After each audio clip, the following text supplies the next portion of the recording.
Get your champagne wishes and caviar dreams. Welcome inside the Hall of Fame. Now, can you dig that? Welcome inside the Hall of Fame. I'm Booker T, 6-time world champ, 2-time Hall of Famer. Got my man Brad Gilmore here with me.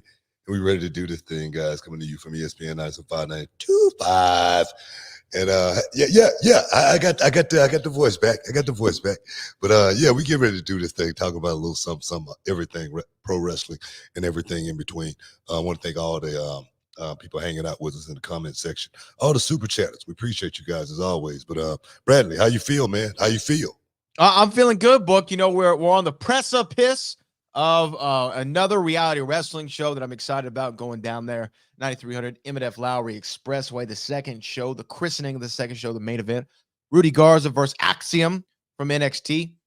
And then I'm coming off of a great week of pro wrestling. You know, it was a phenomenal episode of Monday Night Raw. We had the NXT and AEW war that went on Tuesday. And then I'm, rolling right on into the weekend through SmackDown and reality wrestling. So it's a good week. Yeah. What a weekend it was. Actually, what a week it was. Coming off NXT, I tell you, that place was buzzing, man. It was buzzing on Tuesday, and I got there. I mean, people was already lined up. It's never been like that before. I was actually getting ready to roll in around 7:30. Normally that's like my call time to roll in around 7:30, and the building was already full. And then I seen another bus pull up, and it was totally full. I was like, what the hell? You know what I mean? These people are not going to be able to get in the building. So a lot of people didn't get a chance to get in the building to see the show. But what a show, man. What a night. What a night it was for NXT to go out there and, pull off a hell of a show and pop a rating at the same time, 921K views as far as people tuning in to watch the show. The ending was epic, with the Undertaker coming out, the American Badass, just one more time. Asuka and Roxanne Perez, that was one of the highlights of my nights.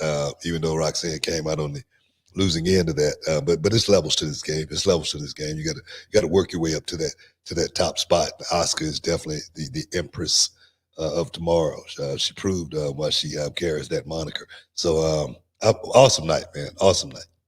It was a phenomenal night on NXT. I mean, when you look at just the big names that came through, like you talked about, Taker, Cena, Heyman, Asuka, Judgment Day, Cody Rhodes, LA Knight. Yeah, they were all in the building that night. And, look, and AEW had a good show too. You had Edge and Luchasaurus there doing battle in the main event. You had Christian Cage all over the show, which is always fun to see him in this new role and talking smack about Beth Phoenix. So it was a fun night, but I will tell you that NXT show, it felt like you couldn't miss it.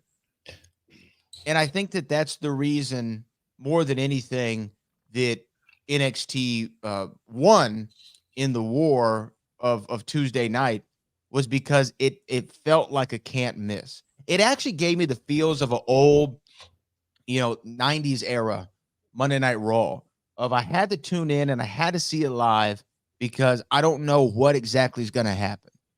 And I need to see it because I don't want somebody to spoil it for me. Yeah. And I think that's why NXT more than anything won that ratings roar. A lot of cameos too. You know what I mean? That's old school, the cameos. Guys didn't actually have to do anything, but just, the faces just appearing on the show was actually cool. Jay Cargill, Solo Sikoa. Jay. Yeah. And so it definitely had a good feel to it. NXT Mania like feel. That's what people was talking about. Seriously, that's what people was talking about.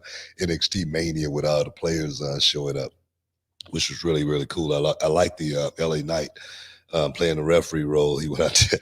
Remind me of this referee back in the day, way before your time. This guy by the name of he was a wrestler too back in the day. His name was Wild Bull Curry. I know who Wild Bull Curry is. Okay, he had the unibrow.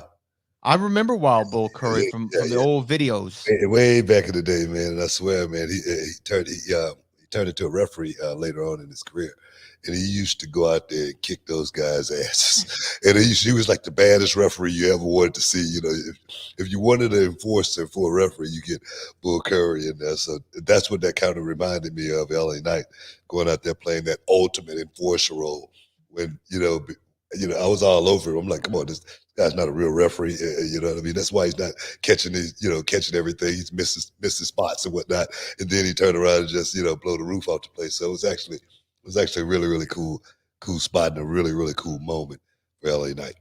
LA Knight, yeah. Wild Bull Curry. You know what? That actually reminds me, and I know we're gonna dive deep into stuff on NXT AEW, the ratings breakdown, the big win for NXT. Some of the other stuff that's been going on social, I'm sure someone's going to want to ask a question about. But I wanted to ask you, did you see the trailer for the Ironclaw? No, I didn't. Oh, man, does it look so awesome. Everybody in there is yoked. They're all jacked. I'm like, man, the Von Erichs look great in this movie, Zac Efron plays Kevin Von Erich, and this film looks so good. And I can't wait to see it. I figured you might have seen the trailer. No, I mean, I saw like the poster. Yeah. But I didn't see the trailer. But it's a story to tell as far as the Von Erichs, man. They got a hell of a story, hell of a backdrop. Tragic tale at the same time. Just those guys were so young and so successful. And I just think that's what it was with that family, man. They were so young. They were like high school, man. They were already stars. They're like the Partridge Family, man. You know what I mean? It's like one of those type series. It's like one of those type of deals. They were the Dallas' favorite sons. They could do no wrong. And to have to live up to, and walk in the footsteps of, one Fritz Von Erich, that had to be something in itself. At the same time, Fritz Von Erich, man, what a heel, man, what a heel. Played that role all the way to the end. That German heel that everybody wants to hate. But I can't wait to see the story. I definitely can't wait to see the story. I was actually on tour with Kevin Von Erich and Kerry Von Erich right before Kerry, passed away, before he committed suicide. We were in the Virgin Islands, and what a trip, man! What a trip, and what a memory. More than anything, I didn't get paid for that trip. I remember. No, I'm serious. That's why you remember it so vividly. No, I didn't get paid for that trip. Well, actually, I got paid half of the money for that trip, and I was supposed to get paid the second half. That didn't happen. But that was one of the best trips I ever took in my life, being in the Virgin Islands, man. I mean, it was so awesome. Sleeping on the beach every night in the bungalow, going to the greenhouse, which was a club, right in the middle of the city. Oh, man, I didn't even care about the wrestling. The wrestling was secondary to that vacation that I took in the Virgin Islands. So definitely a trip to remember. Jeep Swenson was the promoter on that tour, God rest his soul. But when I see Jeep one day, I'm still going to be looking for that grand that he owed me. It's interesting you toured with him, because the thing that I never knew for the longest time about Kerry Von Erich, who wrestled in WWF a little bit. He was the modern day Warrior, NWA champion, the Yellow Rose of Texas, right? But I never knew that for the longest that he only had one foot, and he would wrestle with like a prosthetic foot in his boot. Yeah, and he got away with it without anybody knowing it, because he was just that talented. He had his demons, Sure. but as far as talent goes, and Caravan Eric, man, he was a hell of a talent, and to be able to go out there and pull that off as the Texas Tornado with one foot in the WWE, it was a hell of a feat. Man, I mean, it's impressive. What, he lost it in a motorcycle accident? Motorcycle accident, yeah. Can you imagine? Because like that's your whole base, your whole balance is in your foot. I can't imagine how he was able to finagle that and maneuver throughout the ring with nobody knowing. I mean, he worked me for sure. I had no idea for the longest time. Yeah. Not just that. to be able to deal with that in your head, knowing that you was once whole. And Yeah. Caravan Eric, he's a Greek god. I mean, he was like carved out of granite, and then to lose his foot, I'm sure that screwed with his psyche a whole lot. But he definitely went out there and pulled it off. And I don't think anybody knew the other as far as him not having a foot. That just goes to show you how passionate he was for the business. Just goes to show you how passionate he was to want to get to the WWE, being that guy who had pretty much dominated the Texas scene. He couldn't get any bigger in Texas, and then to lose his foot, and then that's the time he makes it to the WWE. It had to be a sobering experience. My mother, and I could be getting the location wrong, but she told me one time that the Von Erich boys came to Houston and they were at Astroworld, and she said it was, and she happened to be there, and she said it was like the Beatles were in town. Yeah. Everybody was mobbing them. They had to have security, like push people away so they could just get on the rides while they were there. It was literally like Beatlemania, Elvis Presley, whoever you can think of.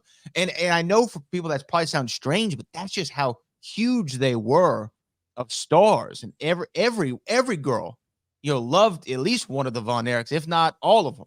And I'm sure they had their fair share of love and return to him too. yeah. Seriously, I mean, just like I say, just to be one of those boys growing up in that family, it had to be an experience, a ride, like a roller coaster, like at top speed. I can only imagine what it was like for those guys growing up as kids, having that kind of fame and that kind of success. And we know what that kind of fame and success do to a lot of these young child actors. They were pretty much in that same situation. But we got to take a quick break, guys. Stick around. You're in the Hall of Fame. We'll be back in a minute. Can you dig it, sucker? And this episode is sponsored by Blue Chew. Guys, let's talk about it. Let's talk about sex. Hey, you remember when you was always ready to go? I'm talking about strapping the rocket on it, man. Going straight to the moon. I'm talking about getting it done. If you want that extra confidence, I got something for you. Listen up.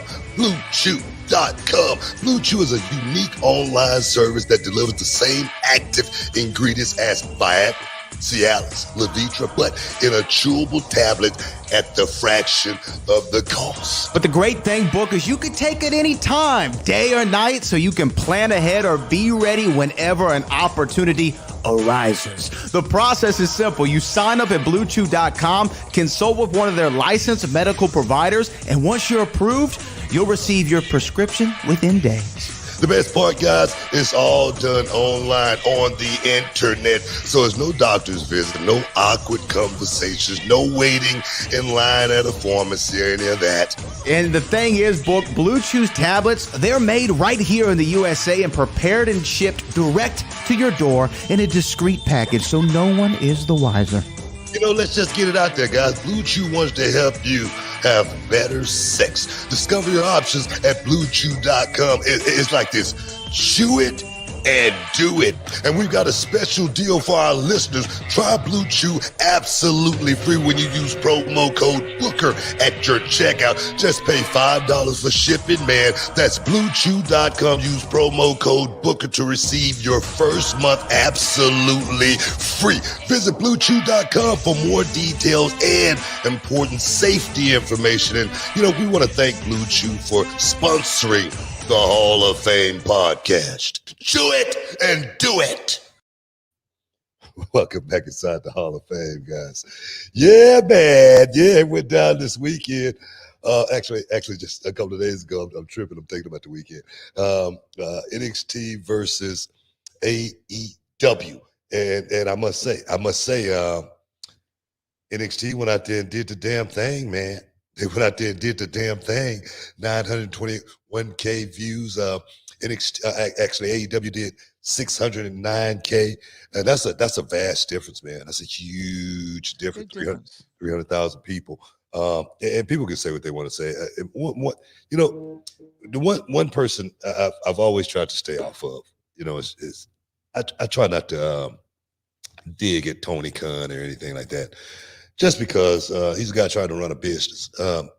But at the same time, I got to take a dig at this last comment that he made about the NXT rating. He said that this was the first time that John Cena and the Undertaker appeared in front of appeared in front of less than 1 million people for WWE. And the thing is, he's got Edge, he's got Christian over there, he's got all those guys, and they've never performed in front of 600,000. So it's like when you say stuff like that, you might want to think about it before you say stuff like that. You know what I mean? Because Edge was in the main event.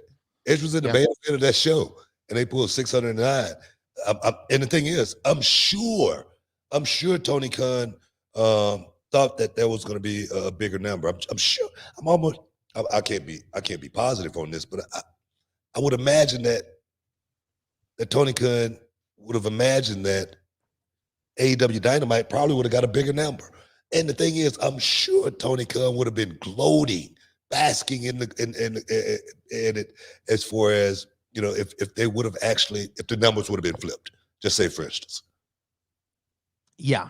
I'm sure Tony Khan would be, it would be a party, it'd be a celebration if they would have actually won. So it's just like, I don't know what Tony Khan's motive operandi is. I don't know what his fixation is on WWE. And I've said this once, I've said it 1,000 times. Tony Khan got a hell of a product. He's got a hell of a thing going. But I really think, just like WCW, they focused on WWE, everything that they were doing. I mean, they tried to counter program every Monday night. What are they doing? What are they doing?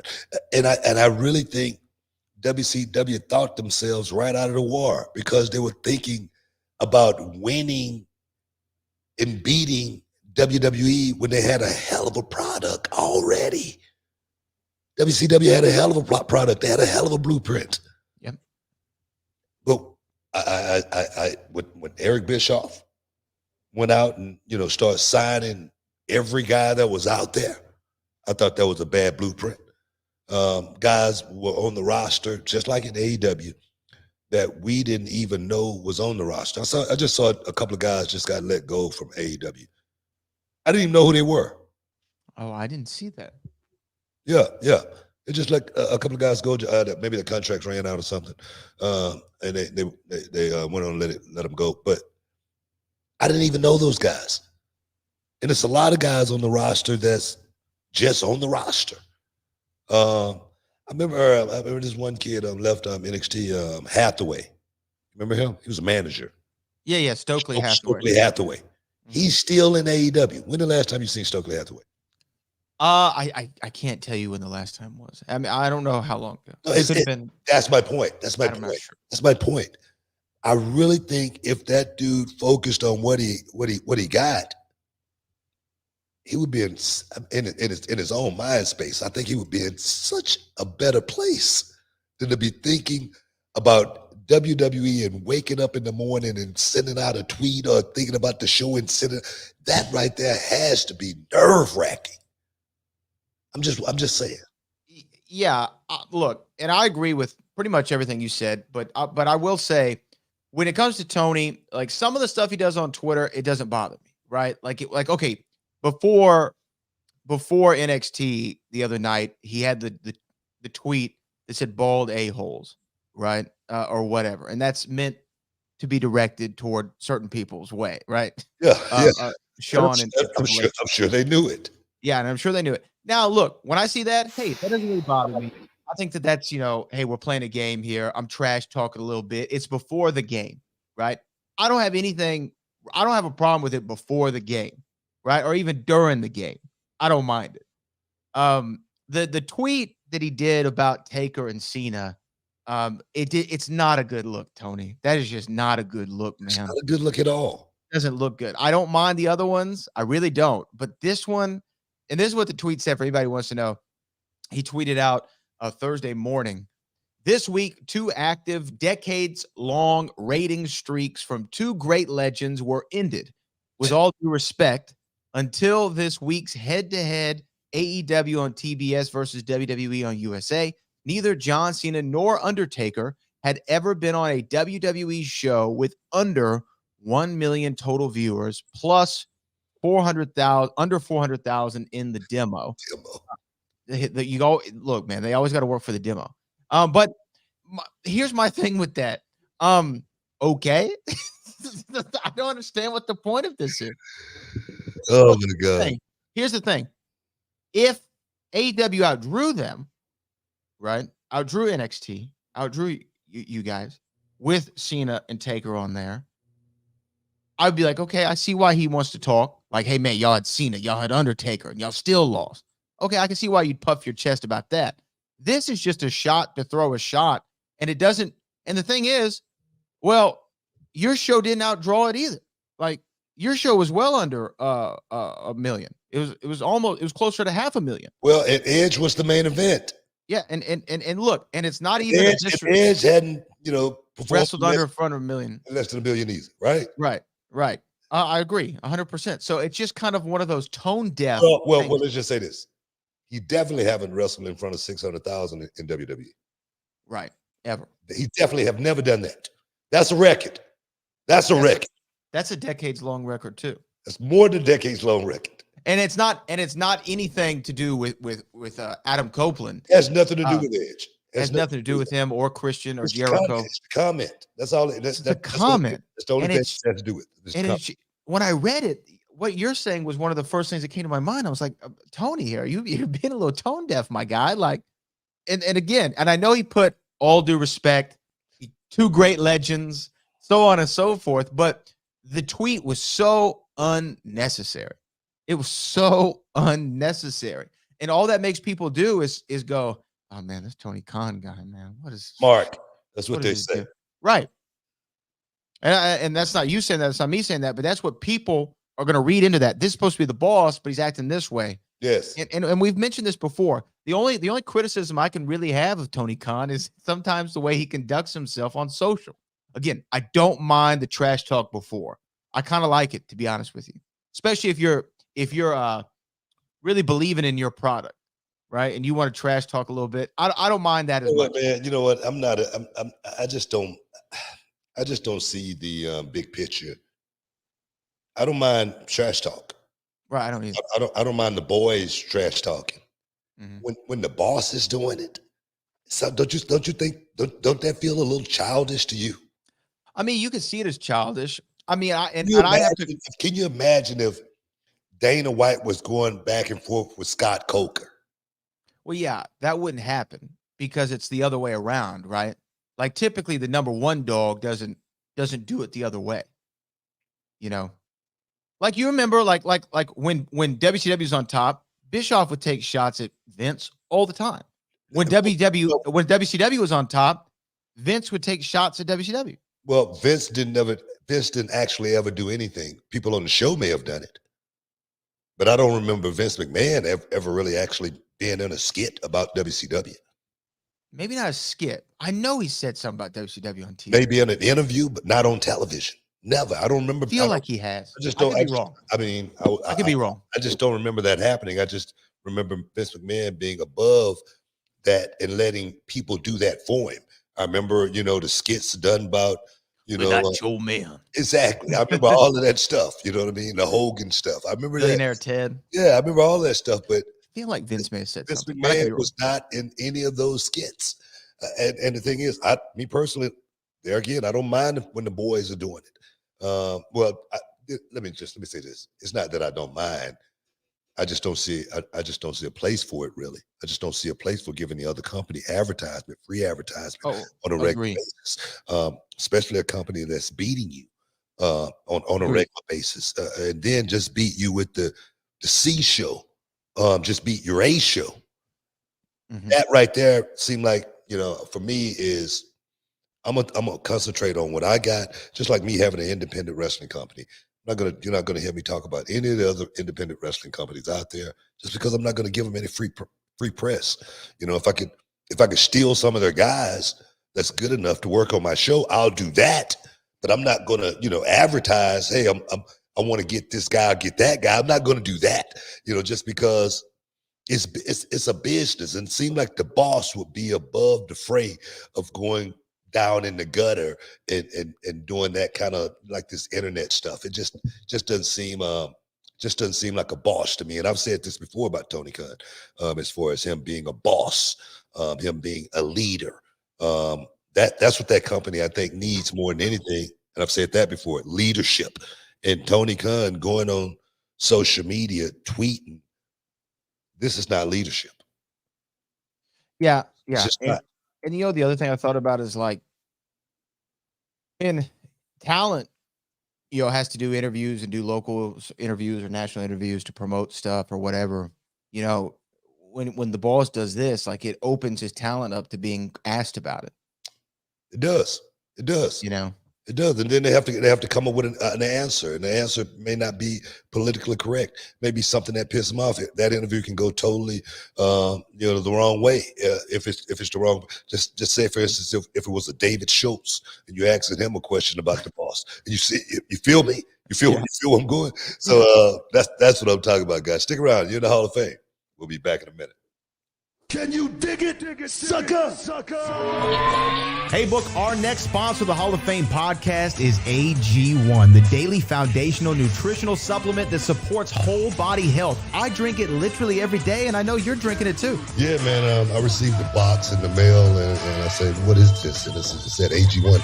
And let me give you a little testimony. I'm a coffee drinker. I've been a coffee drinker every morning for about 25 years. And I drink a big cup of coffee on the way to the airport, and I get on my flight and I still go to sleep. So I realized coffee is not helping me at all. So I say, let me try the AG1. I stopped drinking coffee literally 2 weeks ago.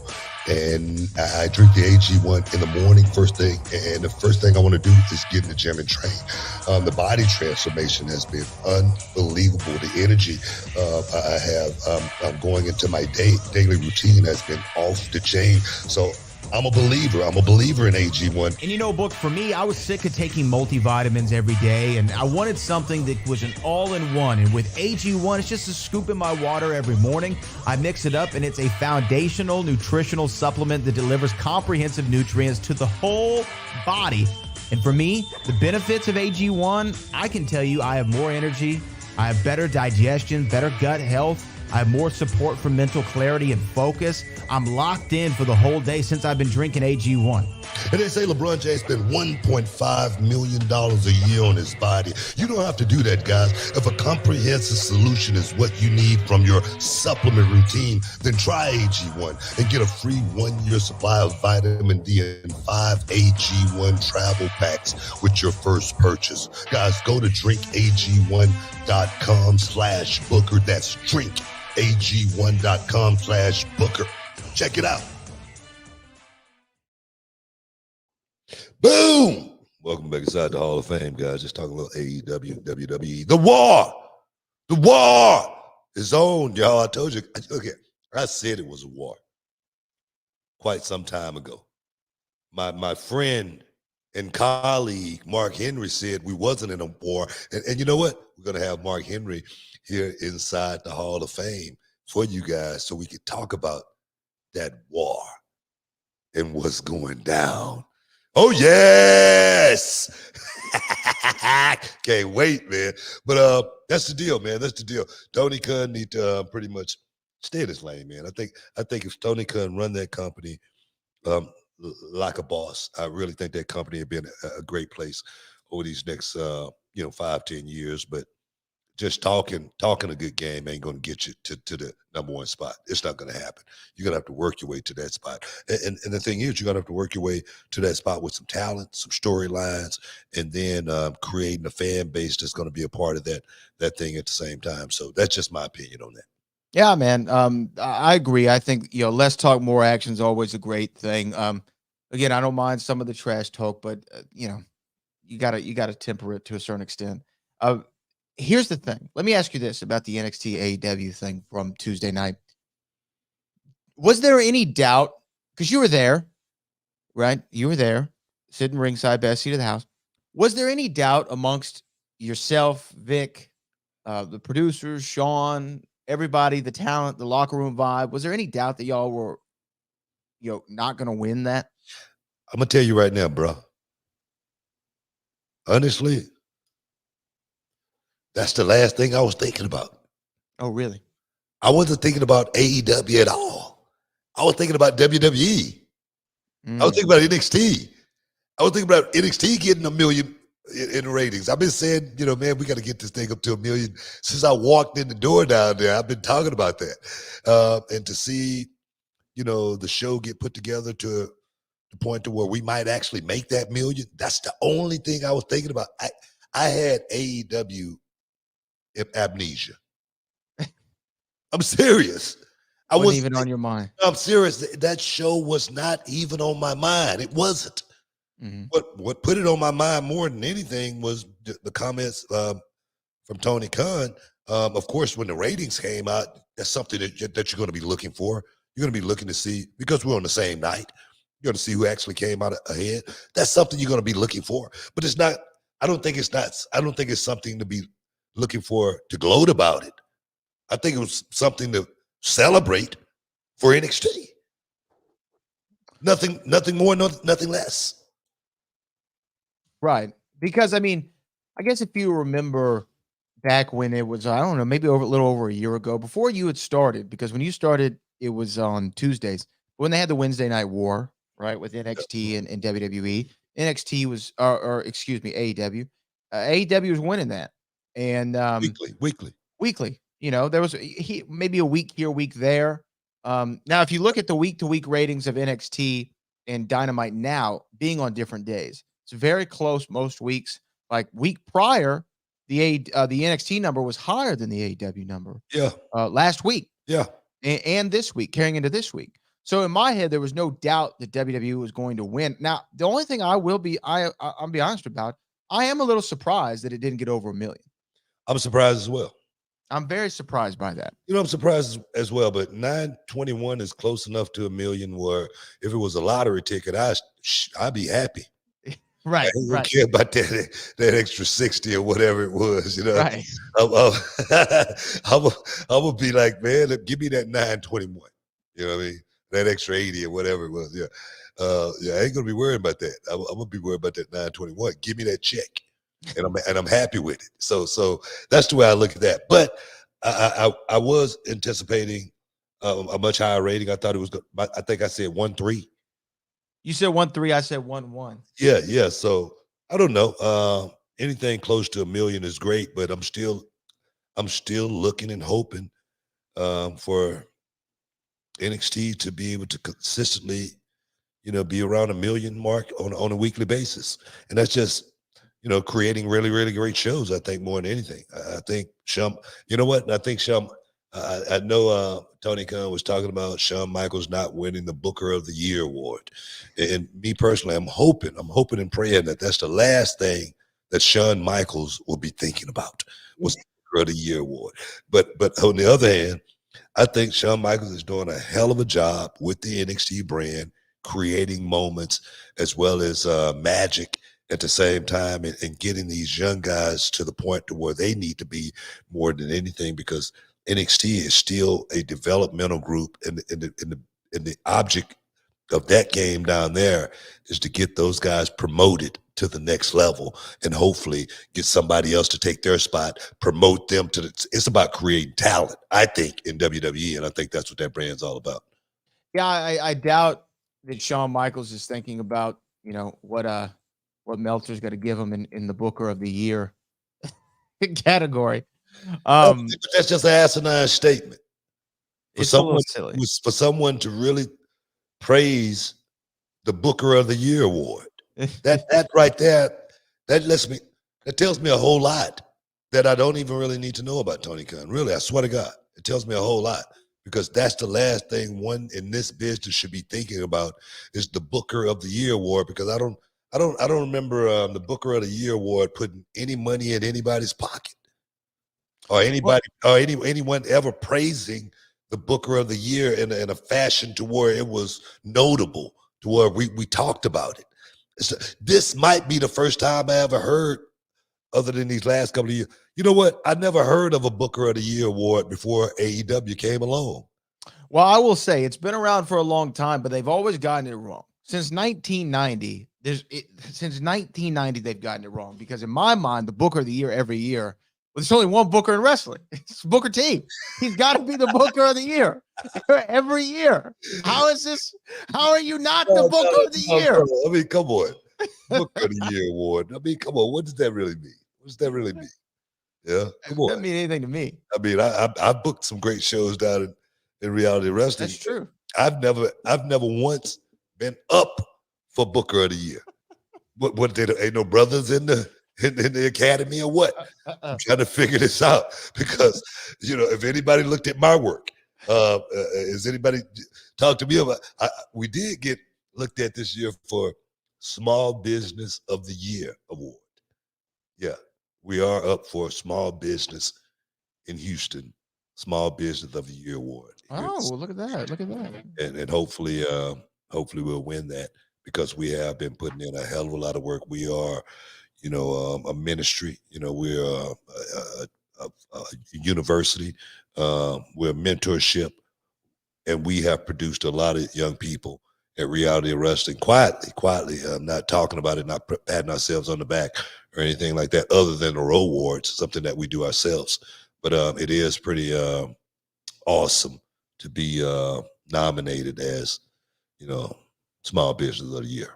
That's awesome. Yeah, that is really cool. And I think that we should win that one. But I never heard much of the Book of the Year award. Now I will tell you, Shawn, there was a clip of Shawn Michaels going around on social that just had me laughing. It was him, Triple H, and Undertaker having like a conversation. Did you see this clip going around? They're like on a Zoom call or something, and they're having this conversation. And I guess they're talking about the business and the way it was back then, the way it is now. Yeah. And then Shawn goes, "Look, I'll say this about the young generation. The best thing about the young generation, and the thing I'm so thankful for, is at least they protected my finish." He's talking about the super kick. I was like, what a great line. What a great line. Oh my God, man. There's no move that's been bastardized more in the last 5-7 years than the super kick. They put the pop on it and everything, man. I swear to God.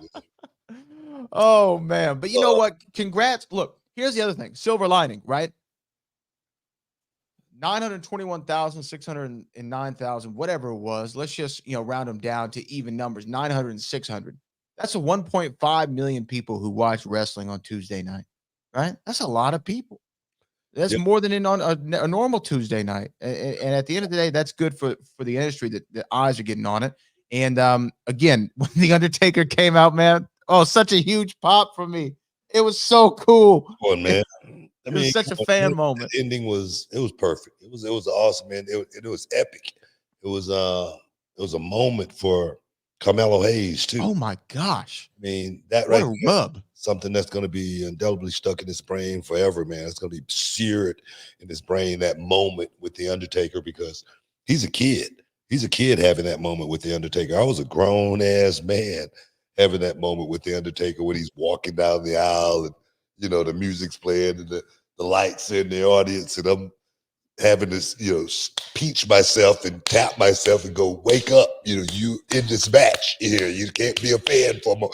So I understand where Carmelo Hayes was, having that moment there for a second with The Undertaker in the emphasis of his infancy stages of his career. That was awesome.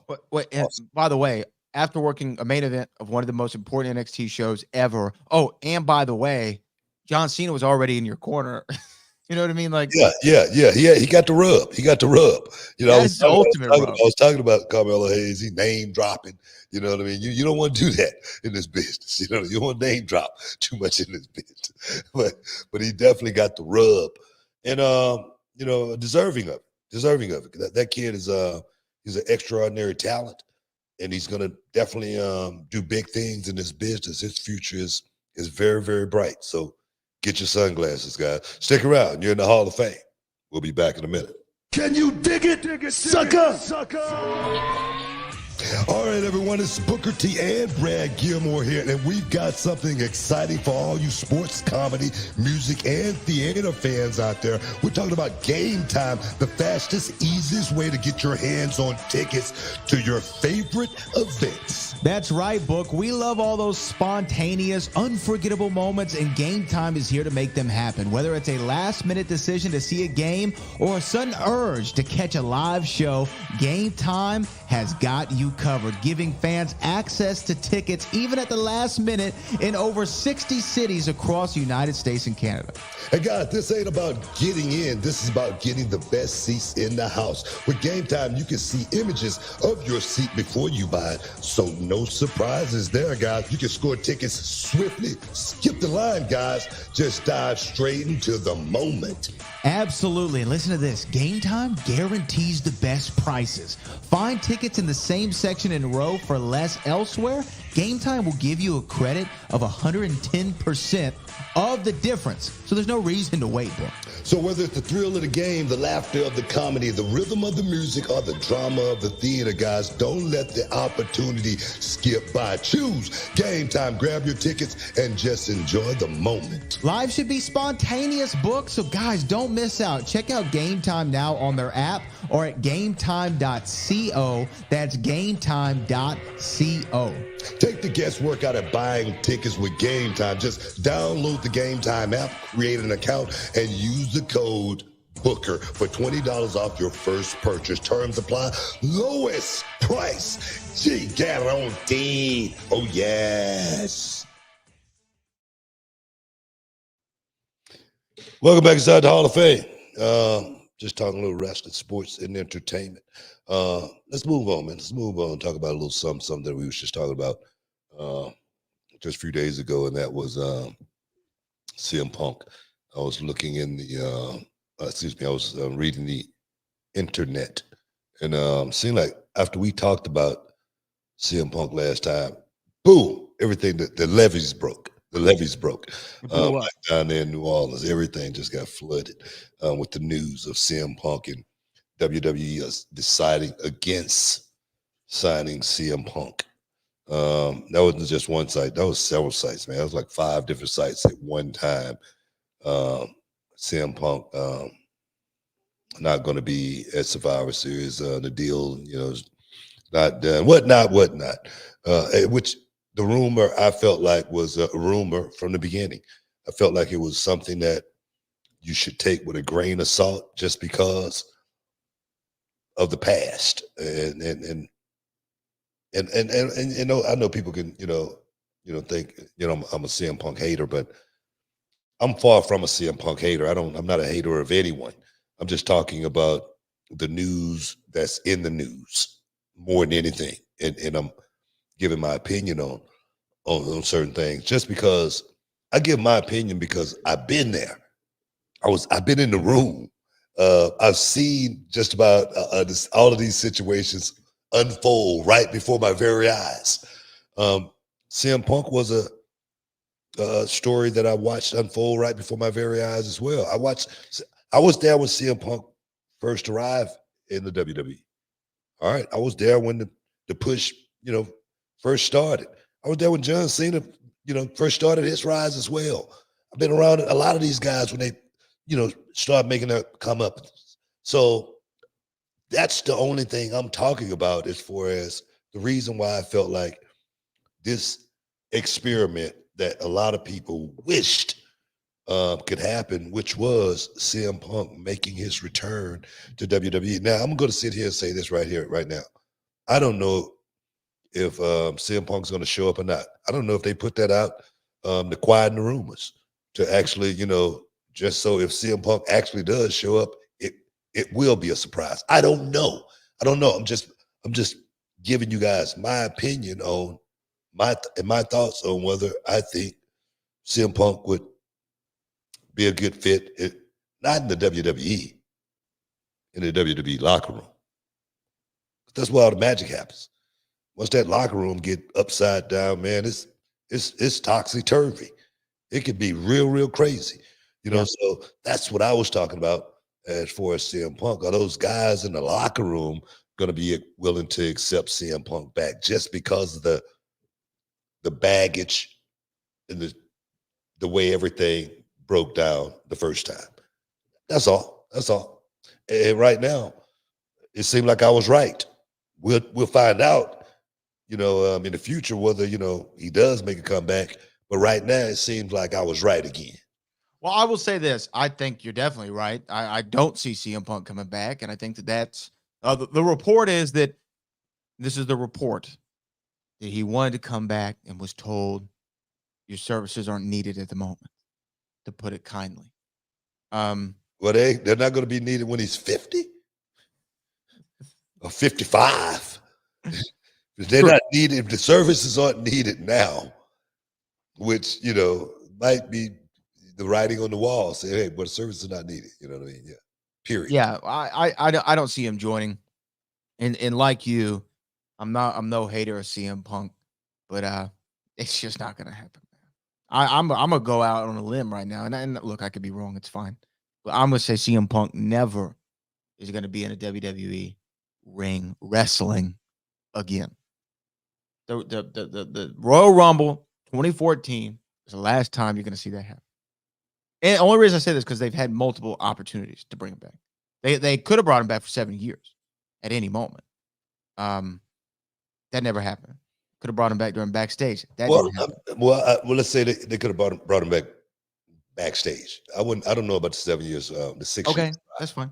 You know what I mean? But backstage seemed like the door was kind of cracked open a little bit. A window was, slightly open. Seemed like, some talks would have been happening because CM Punk was as close to WWE at that point in time than he had been in the last 7 years. I do know there again, I was listening to Disco Inferno talk on his show, Keeping It 100 with Cody, and he was talking about this situation with CM Punk when he was at Fox. And I tell you, man, those guys were so accurate as far as the stuff that they were talking about and the language that they were using. I was like, wow, they must have got an inside scoop from somebody, you know what I mean? Because Fox really did adore CM Punk.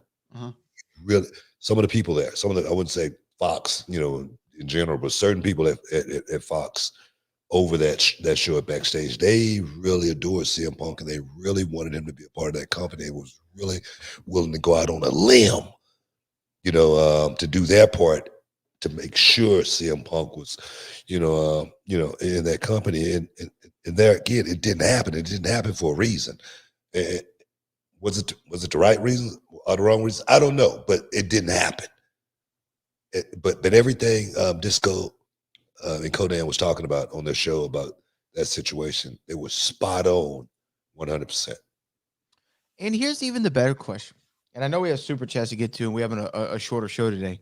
But here's the better question: why would CM Punk want to go back to WWE? That's an even better question. I think the only reason CM Punk would want to go back to WWE is to throw it in the face of AEW and Tony Khan. It's the only real reason. It's the only real reason, as well as maybe to, you don't want to. I don't think anybody want to leave this business on bitter terms or anything like that. You don't want to have your last match and it ended like it did in AEW. That's not what you want.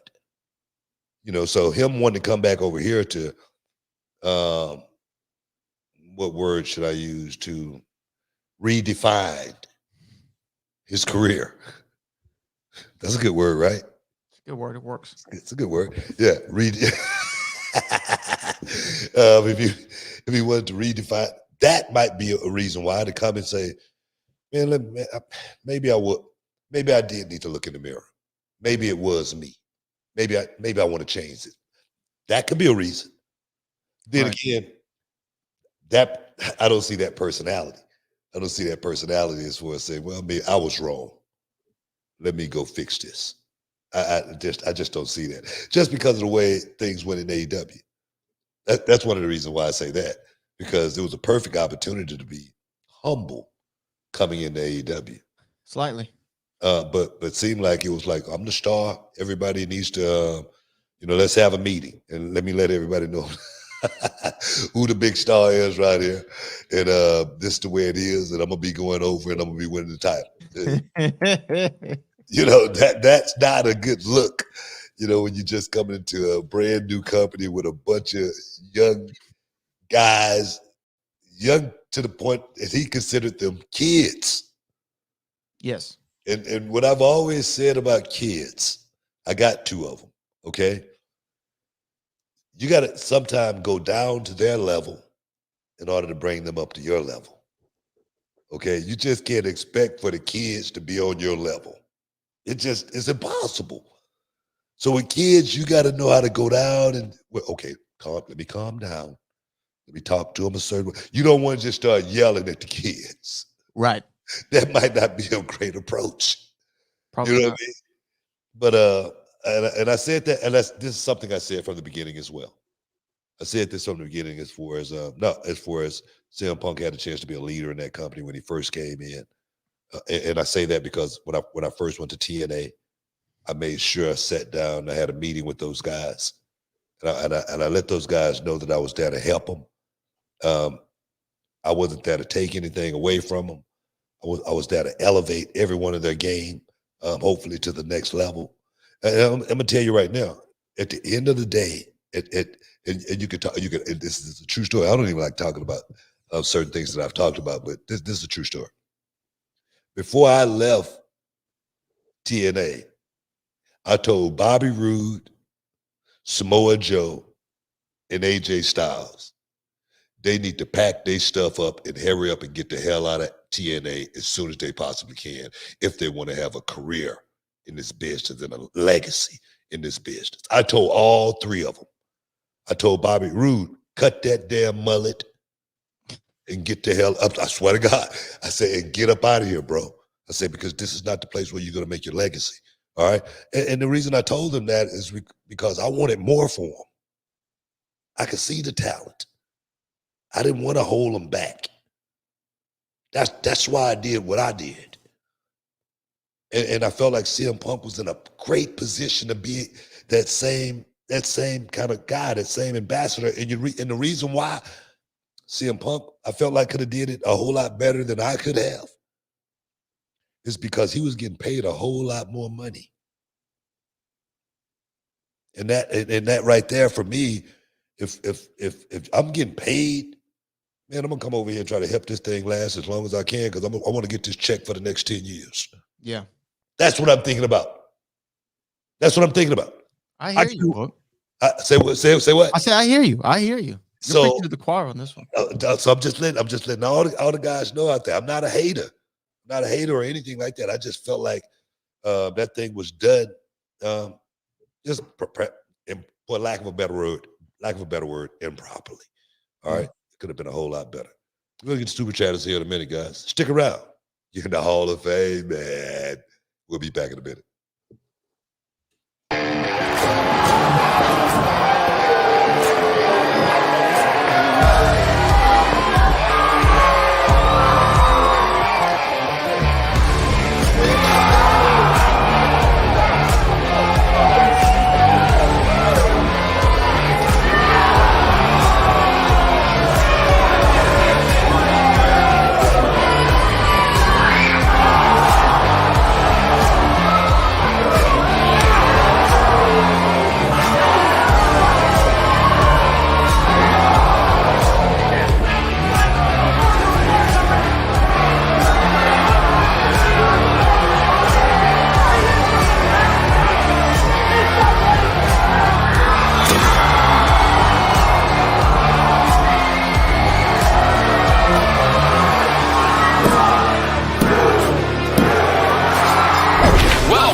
Inside the Hall of Fame. Now, can you dig that? Welcome back inside the Hall of Fame, guys. Super chats. Let's do it. Yeah, let's get to our super chats right now. The first one comes from DJ1491. Book, what's going on with Tony? Not a good look. Not a good look. Not a great look at all. And and the thing is, I'm not going to sit here and bash Tony Khan. I'm not going to sit and hate on him or anything like that. I just feel like Tony Khan could be more of a boss. I just feel like look, when you got that kind of money, dog, you like Hugh Hefner. You need a smoking jacket on and a cigar, some slippers, and some honeys running around. You feel me? You should be on Twitter, okay? I'm just saying. Look here, I don't know. Tony Khan. I don't know if he's married or not. I've never heard about his wife or anything like that. I don't believe he's married. He's a single man. Last thing he should be thinking about is Twitter. All right, get your smoking jacket. Get you a nice big spliff, okay? And sit back and rejoice and relax, man. You got everything. The advice to Tony Khan: get you a smoking jacket. You know what I mean? That's gonna make the world a difference. Well, you know what? Speaking of Tony Khan and some honeys, Super Friday says Lola Vice #1. Tony Khan can't beat Lola Vice. You ain't driving. You see that little shimmy she's doing in the ring too, huh? I gotta work. I gotta make sure I get with her, to let her know when she should and shouldn't do the shimmy. Okay. Yes. Especially when I'm in commentary. But I like Lola Vice. She's definitely moving up, especially moving up in the tournament, breakout tournament. She could be the next breakout superstar. We'll find out soon. Lola Vice, man, big fan, big fan. We're gonna get Lola on the show. Let's get Lola in the 5 minutes of fame, man. 5 minutes of fame next week. Lola Vice coming to the 5 minutes of fame right there on Podcast Heat with Brad Gilmore and Booker T. Oh, yes. Mike Edwards. I almost said Mike Jones. Mike Edwards. You see the new Von Erich movie trailer? Yeah, we were just talking about it. Book. You haven't seen it yet, but you gotta watch it. Brad was just telling me about it. I haven't seen it yet, but I'm looking forward to it. You know what? As soon as this over with, I'm gonna go check it out. Efron. Shout out to Efron. My man looks like he took all the gas. Everything. That Carrie. I know. Zac Efron plays Kevin. What? Well, who's playing Carrie? The guy from Shameless. Is he jacked? No, he's jacked, but he's not Efron jacked. Well, they got Carrie was the bigger. It's the wrong guys, dude. I thought the same thing. I mean, the guy who plays Carrie, I mean, it looks good. Efron looks better. Kevin was like ripped to shreds, but he was a smaller version of Carrie. Right. Carrie was the heavyweight in the family. Look, when you see Zac Efron, you're gonna be like, whoa, Efron yoked. I mean, yoked out. And by the way, Kevin's the only surviving member of the family. So maybe, I don't know. Kevin said, y'all gotta make me look good, man. Give me Efron. Give me Efron. Could have been one of those things, yeah. I will say, also some reality wrestling talent participated in the film in that movie. Yeah, definitely. Yeah, a few of our guys were in that film. So shout out. We create stars down here at Reality Wrestling. Look, we ain't harboring talent. Okay, we're trying to get guys to the next level. We're not one of these companies that want to, like when I was getting into business and I went down to Global and Tiger Conway heard about it. He goes, I heard y'all went down to Global, huh? And I go, yeah, we went down to Global. Well, let me tell y'all right now, the money is gone. That's encouragement. That's a lot of encouragement, brother. You know what I mean? So we're not like that. We're gonna make sure we encourage our guys, no matter whether the money is there or not. Get up out of here. Darrell Johnson just shouted us out. Just give you a little salute. Boom. You don't mess with my little privates, man. There you go. We got Cali Toenail.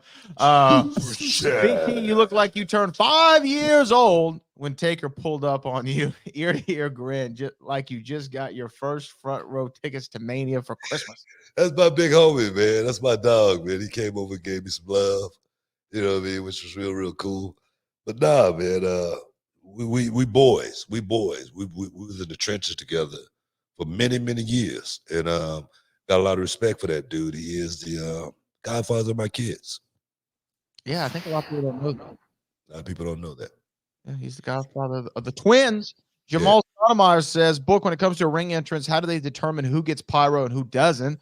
Also, if you get pyro, is that money coming out of your check? Money's not coming out of your check, but you got to be over to get pyro, dog. You know, you got to be over like Rover. And when I was in WCW, I got the pyro. Boom. You know, and it was cool, man. It was so freaking cool. But I remember my first night I got pyro in WWE. I thought they blew my ass up. I swear, it's like on that video game where you see me bounce and go flying. That's the way I felt that first night, man, because it was loud and it was hot, you know, and I was like, oh my God. I mean, I was like in a zone. I was entrenched, and it felt so freaking awesome. So yeah, you got to be over to get pyro. I was over. I was over big time. Over like Rover, man. I think we got one more here. Big Breezo. NXT was awesome. Tuesday night book. Hey man, I had fun. You know, NXT, man. I had a great time. You know, but you know, it was a great night. But I got to give my partner, man, Vic Joseph, huge props, man, huge credit, man, because his father had passed away earlier that night.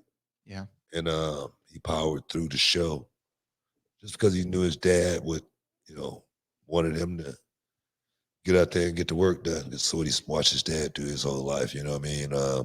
But it was a rough night for Vic, man. It was a rough night for him. So big ups to Vic going out there and making that show happen. And I tell people all the time, I tell all of my, you know, guys that I have to answer to, I always tell them, I say, man, I could not do that show without Vic being there guiding me through every moment of it, man. He's like the maestro, letting me know when to go and when to, you know, lay off and whatnot. And he's a hell of a dude and a hell of a man to stick it out last night. So big ups, man. Hope you're doing all right.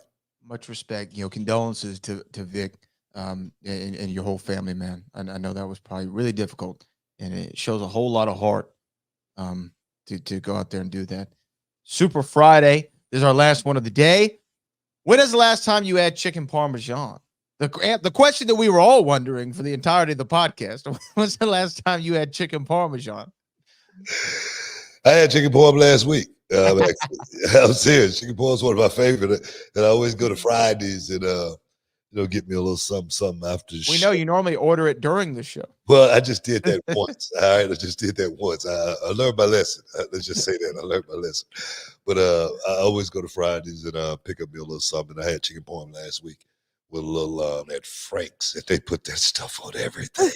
Oh yes, man. I love me some Frank's, man. But yeah, just last week. Just last week. Well, hey, that wraps us up for the week. BT, speaking of that, them Astros advanced to the 7th ALCS. So our ESPN 975, 925 listeners, we're gonna have a abbreviated schedule next week. We'll put it out on social and let you know exactly when you can hear the Hall of Fame. But them boys are gonna go out there and try to get another chip for the city, and we're gonna be fully supporting. Saw them boys, man. Champagne wishes, caviar dreams. They was happy, dog.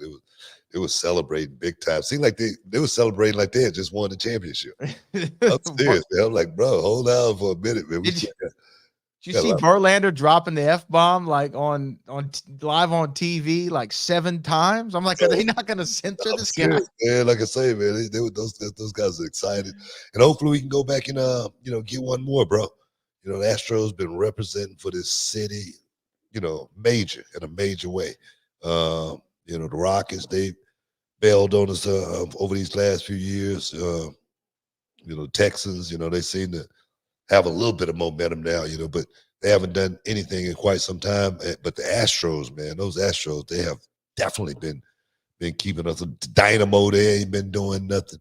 You know, nobody's doing nothing but them Astros. And the thing is with the Astros, man, they seem to have that team seemed to have changed so many times, but it still seemed like it just stayed the same. You know, and the thing is, I was down on Dusty Baker when he came here, man. You remember? I was like, man, look, man, we need a young coach. You know what I mean? We need to do this. We need to do that. And ever since Dusty Baker got here, man, we've been winning. All we've been doing is winning. Jobs. So I want to give that old dude his props, man, because he obviously knows something my ass don't know. So I got to give Dusty Baker big props for making that team not just a championship team, but a dynasty-like team. The Astros are like a dynasty now, man. They are. They're becoming like the Yankees, bro. So I'm giving the Astros big props, but I do not think I would be able to do it without giving big props to Dusty Baker first and foremost for making that happen. Yeah, man. 7 ALCS appearances in a row, the most in American League history, second most in all-time baseball history, right behind the Atlanta Braves that had 8. We're doing something incredible that they're going to talk about for decades to come. Hey guys, tickets still available for a show going down on this weekend, Saturday Reality Wrestling going down 9300 Emmett F. Lowry Expressway. The main event, Rudy Garza, the former Reality Wrestling television champion, will be taking on Axiom NXT Superstar in the main event. Guys, come on down. 7 o'clock bell time. Don't miss out. Don't get shut out because it's going to be on like a steaming pot of neck bones. Cooking, man. I'm talking about for about 3 days with the meat just hanging all off the bone. So if you're anywhere in the surrounding area, 9300 Emmett Lowry Expressway, come on down and get your feel of reality of wrestling, live TV taping as well, guys. So come on and see yourself on television. But Bradley, as always, we appreciate you. All you chatters, man. We appreciate you guys, super chatters. We love you. But like always, peace. We out.